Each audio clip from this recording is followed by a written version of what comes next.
You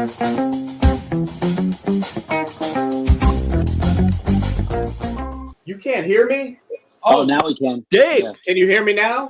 Yeah, now we can. I don't know what was happening. We were still in this segment. Bobby Drew's messing with it. All right, listen. Hey. Here we go.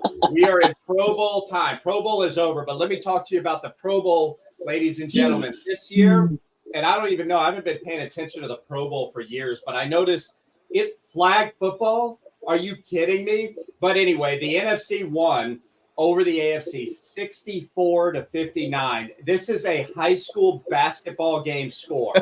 Okay. It's not even a football game score. This is the Pro Bowl doesn't carry the same prestige that it used to. Wait a minute.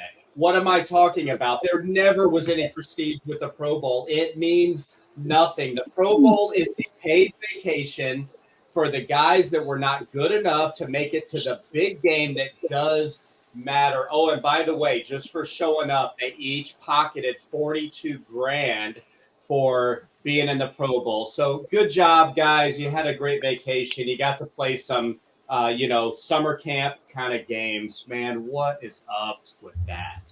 Oh, man. That's a good one, Dave. I'm going to try to follow that one up with there's a guy named Cam Newton. You may have heard of him. Maybe not. A lot of people haven't. But Cam Newton, he used to be a quarterback in the NFL. He was pretty good when he first started. He was the first the first overall pick in the 2011 draft. There's also somebody else in the league named Brock Purdy. And Brock Purdy was the last pick in the 2022 NFL draft, often called Mr. Irrelevant. But here Cam Newton is talking trash about a quarterback that's on his way to the Super Bowl as the last pick in the NFL draft. But Cam Newton, he's not even on a team right now. He's not even technically retired, but nobody wants him.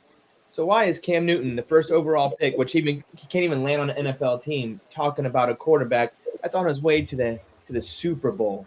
What's up with that? Oh boy, I got college basketball that I'd like to talk about.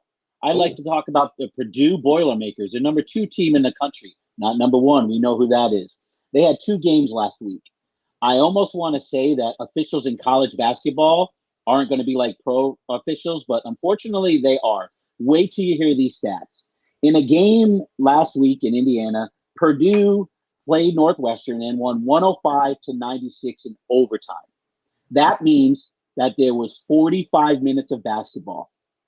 Purdue took 46 free throws. Northwestern took 8. 46-8 in an overtime game. So that means 46-8. It's unfathomable. The coach for Northwestern got kicked out with like 3 seconds left because they had already lost the game, and at this point he wanted to get his mind out, and he went crazy. It was the greatest thing I'd ever seen. I thought he was gonna take his shirt, his shoes, everything off, man. But 46 free throws to 8. I know you're trying to keep a team relevant and give them a chance to win because they're supposed to be great. But come on, ref. What's up with that?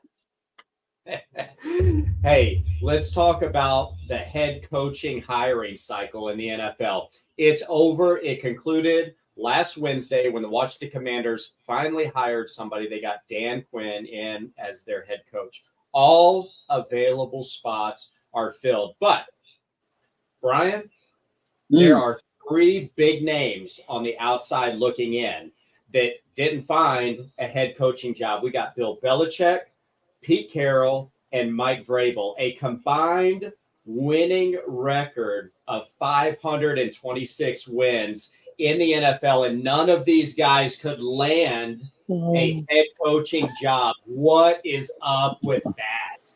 Oh my goodness. I don't know if I can top that, but I'm going to try for all my NASCAR fans out there. Yes, I said NASCAR. I'm a fan of NASCAR also. Rum, rum. Start those engines. I love it. But we just had Clash at the Coliseum Saturday night, and they bumped it up because it's supposed to be Sunday. And with the whole atmospheric river that's going on, they tried to get the race in, and they did. Ladies and gentlemen, they had a grand total of 4 people in the stands.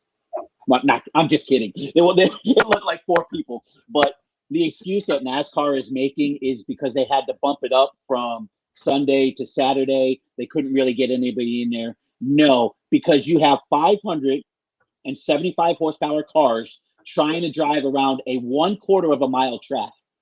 Guys, 1/4 of a mile. 575 horsepower. You literally go vroom and you're around already. Vroom and you're around already. There's 30 cars. If you line them up, that's 1/4 of a mile. How's this going to work? Listen, the clash used to be in Daytona. Bring it back to Daytona. You'll get your fans back. It was terrible. Denny Hamlin won. I can't stand him. He's a joker. The 11's going to choke like he always does. We will get into NASCAR. What's up with that? I can't wait.